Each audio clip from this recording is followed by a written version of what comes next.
সময় কোন যুগ? যদি আপনারা জানতে চান তা বলুন, যে আমরাও জানতে চাই। জানতে চান নাকি? হাত উঁচু করে বলতে হবে।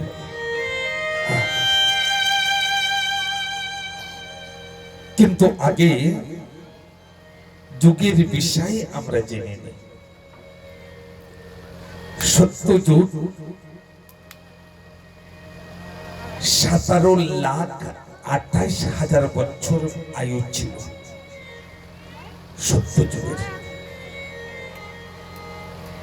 সত্যযুগের মানবের হাইট ছিল, লম্বা ছিল 31 ফিট।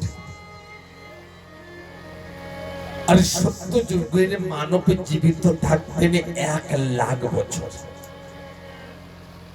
যদি কোনো পাপ করতেন তা কোনো পাপ হতো না, আর যদি কোনো পুণ্য করতেন তা 100% পুণ্য। হে ঠাকুর ভক্তগণ, সত্যযুগের পরে আসে ত্রেতা যুগ।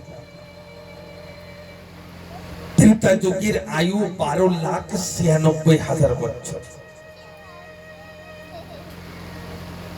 আর ত্রেতা যুগের মানবের হাইট ছিল 21 ফিট লম্বা। আর ত্রেতা যুগের মানব জীবিত থাকতেন 10,000 বছর। ত্রেতা যুগের মানব যদি কোনো পাপ করতেন তাই 100 ভিতরে 25% পাপ হতো। আর যদি কোনো পুণ্য কর্ম করতেন তাই 100 ভিতরে 75% পুণ্য পেতেন। 75% পেতেন।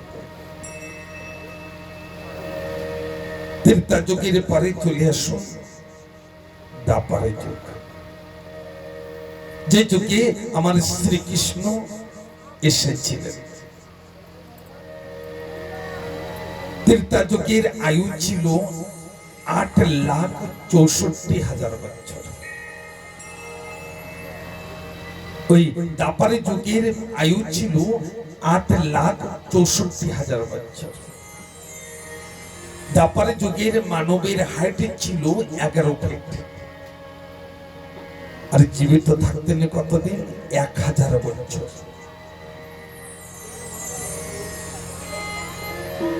আর দ্বাপর যুগের পরে কলি যুগ, যে যুগে আমরা আছি, এই কলি যুগের বয়স 4,32,000 বছর। লাখ তো দূরই থাক,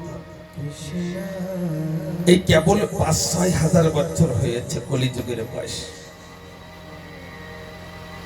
তো যদি 5-6,000 বছর হয়, আর কলির আয়ু কত? 4,32,000 বছর। তা জানেন বাবা, কলিযুগের মানবের আয়ু কত? 100 বছর দিয়েছে। কলিযুগের মানব যদি কোনো পাপ করেন তাই 100 ভিতরে 100% পাপ লাগে। আর যদি কোনো পুণ্য কর্ম করেন 100 ভিতরে 25% পুণ্য পান। কিন্তু এই জগতে না বাবা, ডাক্তার, কবিরাজ অথবা হাসপাতাল, পুলিশ স্টেশন আদি পয়সা দেওয়ার জন্য অনেকে তৈয়ার হয়ে থাকেন, কিন্তু আমার ঠাকুরের জন্য খুবই কম দেয়। মেনে কথা কি, 24 ঘন্টার ভিতরে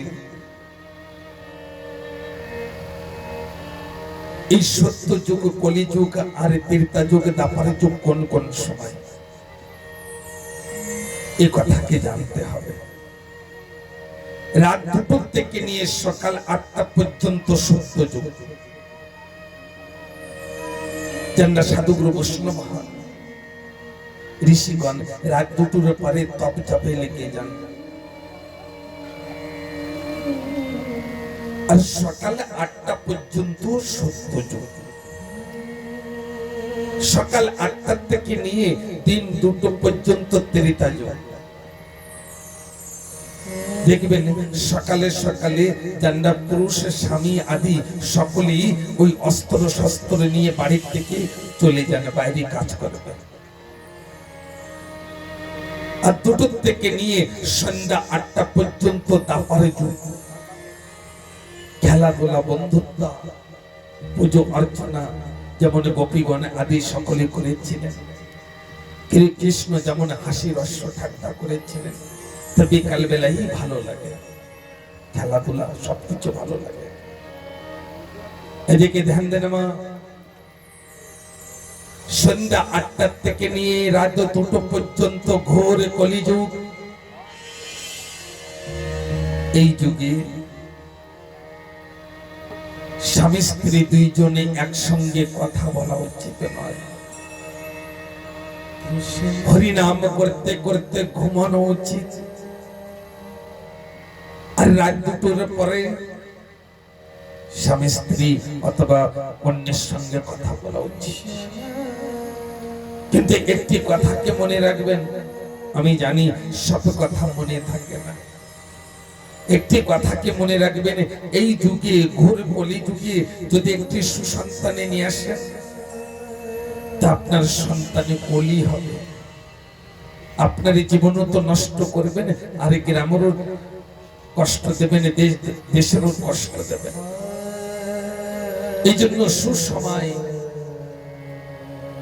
সুসময় দেখে একটি সন্তান জীবনে নিয়ে আসতে হয় বাবা। যদি বৃদ্ধ বয়সে যদি সন্তানে যদি কুসন্তান আসে, তাহলে সেই মাতা পিতার দুঃখের কারণে ওই কুসন্তান হয় বৃদ্ধ বয়সে। আর যদি সুসন্তান আসে, তাহলে ওই বৃদ্ধ বয়সে মাতা পিতারা হাসতে হাসতে শরীরে ছেড়ে দেয়, আনন্দ অনুভব করতে করতে শরীরে ছেড়ে যায়।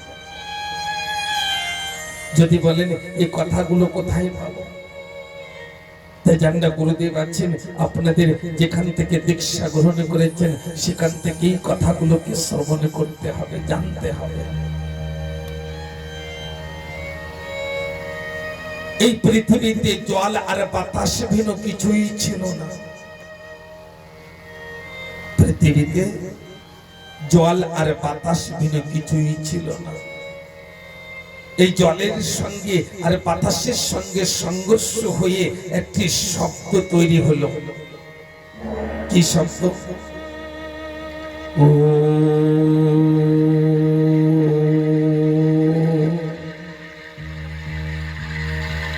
ওম শব্দ তৈরি হলো। সেই ওম শব্দ আত্মশক্তি মহামায়া।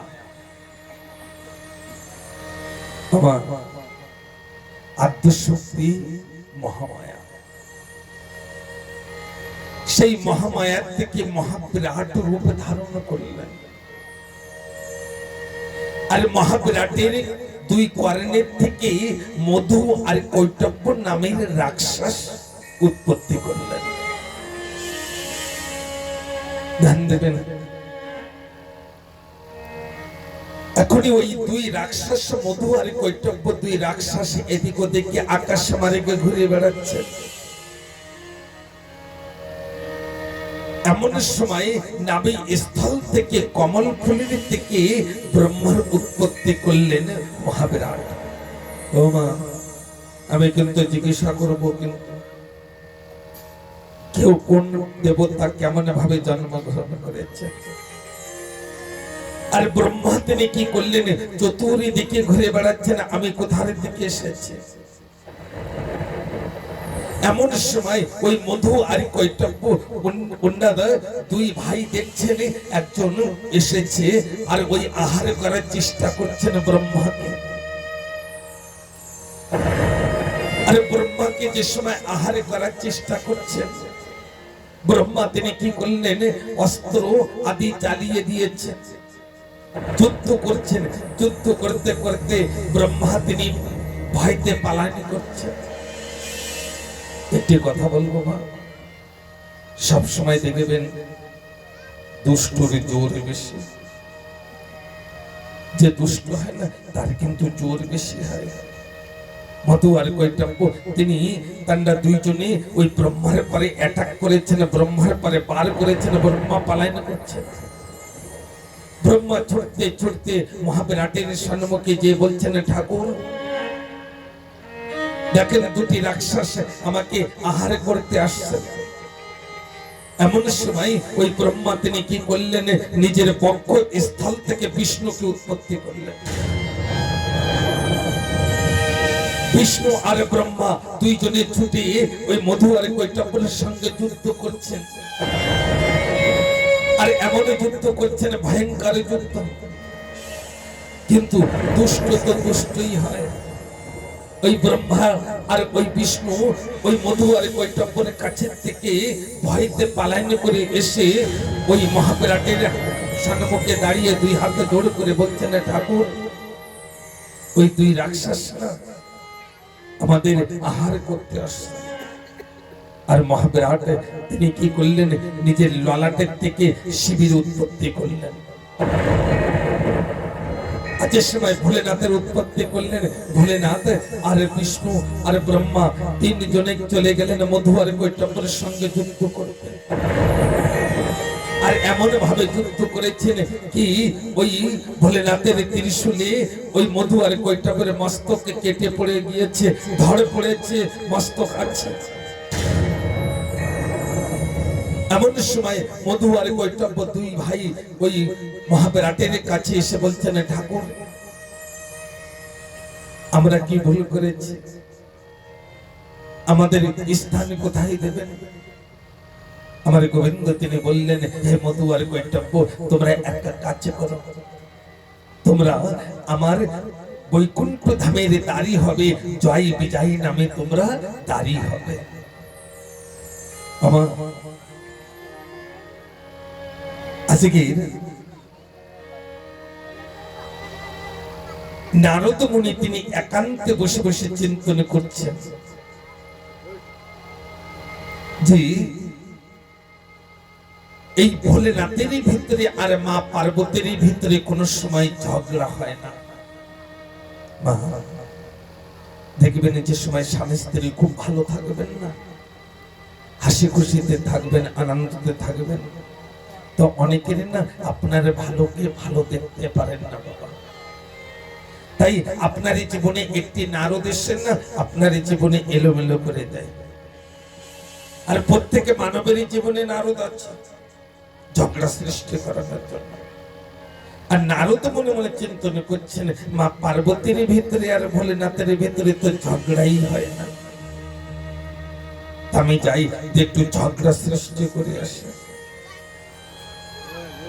আর নারদ মুনি যে সময় কৈলাসে প্রবেশ করেছেন, এমন সময় নারদ মুনি দেখছেন মা পার্বতী চুপ করে একান্ত বসে আছেন, ভোলেনাথ যেন কোথায় গিয়েছেন। নারদ মুনি দুই হাতে জোড়ে করে বলছেন, হে দেবী, ভোলেনাথকে দেখছি না, ভোলেনাথ কোথায় গিয়েছেন? মা পার্বতী বলছেন, সবসময় কি আমার কাছে জিজ্ঞাসা করে যাবেন নাকি কোথায় গিয়েছেন? হয়তো কোথাও গিয়েছেন, হয়তো কোথাও গিয়েছেন, আমার সঙ্গে কি বলে গিয়েছেন নাকি? নারদ মুনি বলছেন, আমি জানি। মা পার্বতী বলছেন, তুমি যদি জানো তা তুমি চলে যাও না সেখানে, আমার কাছে কেন জিজ্ঞাসা করছো? নারদ মুনি বলছেন, আপনাকেও জানা উচিত যে মা পার্বতীকে ছেড়ে প্রত্যেকের দিন এই ভোলেনাথ কোথায় চলে যান, আপনাকেও জানা উচিত। মা পার্বতী মৃদুল হাসি দিয়ে বলছেন, কোথায় যাও? জান আমার স্বামী আমাকে ছেড়ে। ভোলেনাথ তিনি ওই নারদ মুনি তিনি বলছেন, এই আপনাকে ছেড়ে না আপনার মতন অনেক স্ত্রী আছে, তাদের সঙ্গে দেখা করতে চান। মা পার্বতী মৃদুল হাসি দিয়ে বলছেন, আচ্ছা তুমি আমাদের ভেতরে ঝগড়া সৃষ্টি করতে এসেছো? ও নারদ, আমার ভোলেনাথ তিনি ধ্যানে বসে যাহা কিছু দেখেন উনি আমাদের সঙ্গেই বলেন, জবকি গুরু মন্ত্র কাউকে বলা উচিত নয়, আমার ভোলেনাথ আমাকে বলেন। আমি ভোলেনাথের কাছে কিছুই চাই নাই, কিন্তু ভোলেনাথ তার আধা অঙ্গ আমাকে দান করেছে। আর তুমি আমার ভোলেনাথের সঙ্গে আমার সঙ্গে ঝগড়া সৃষ্টি করতে এসেছো। নারদ মুনি বলছেন আপনি সব কথা জানেন ভোলেনাথের। মা পার্বতী বলছেন আমি জানি সব।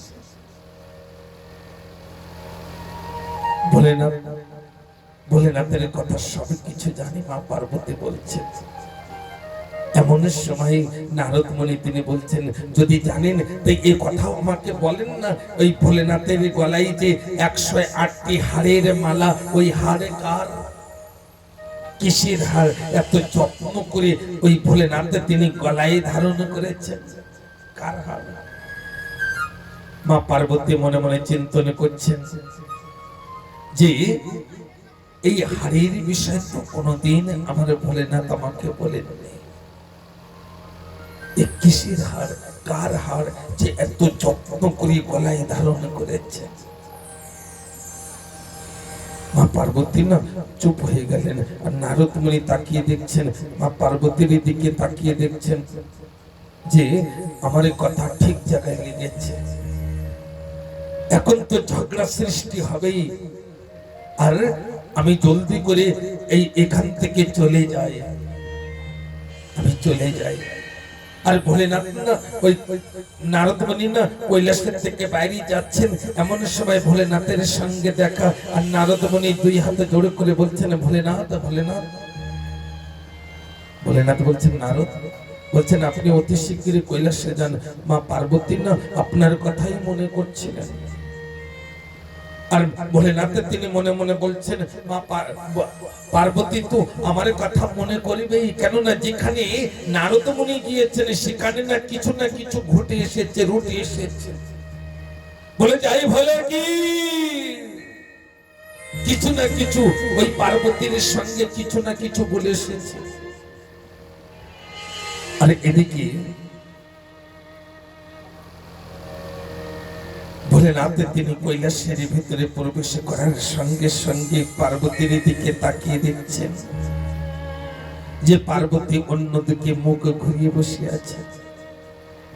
ভোলেনাথ তিনি বলছেন পার্বতী, ও পার্বতী তুমি এমন ভাবে অন্যদিকে মুখ ঘুরিয়ে কেন বসে আছো? কি হয়েছে তোমার? মা পার্বতী দুই হাতে জোড় করে বলছেন হে কৈলাসপতি ভোলেনাথ, আপনি আমাকে একটি কথার জবাব দিন। মা পার্বতী তিনি বলছেন ভোলেনাথ আপনার গলায় যে 108টি হাড়ের মালা, এ কার হার? আপনি যে এত যত্ন করে গলায় ধারণ করেছেন। ভোলেনাথ তিনি বলছেন পার্বতী এই হাড়ের মালার বিষয় না আরেকদিন বলবো, আজকের থাক। মা পার্বতী বলছেন না এখনই বলুন। আমার মা চাবেন আর বাবা বলবেন না, এমন কি হতে পারে? ভোলেনাথ বলছেন এখনই থাকে, এই হাড়ের বিষয় আরেকদিন বলবো। কিন্তু মা পার্বতী একই কথা রুটে রেখেছেন, এখনই বলতে হবে। মা পার্বতী দুই হাতে জোড় করে বলছেন ভোলেনাথ আমি ব্যাকুল হয়ে যাচ্ছি এই হাড়ের মালার বিষয় জানার জন্য। এখনই যদি আপনি এই হাড়ের মালার বিষয় যদি না বলেন না, তাহলে আমি বাপের বাড়ি চলে যাব, আর আমি ফিরে কৈলাসে আসব না। মায়েদের কাছে তো একটাই অস্ত্র না, বাবাকে ঠান্ডা করার জন্য বাপের বাড়ির ধমকি আজকে মা পার্বতী তিনি দিয়ে দিয়েছে। আর ভোলেনাথ মনে মনে চিন্তন করছেন একবার সতী চলে গিয়েছে আর আসে নাই, আর পার্বতী যদি চলে যায় এরপরে আমার সঙ্গে আমি কে বিবাহ করবে? এমন সময় ভোলেনাথ তিনি বলছেন দাঁড়াও পার্বতী দাঁড়াও, যেও না। পার্বতী বলছেন বলেন।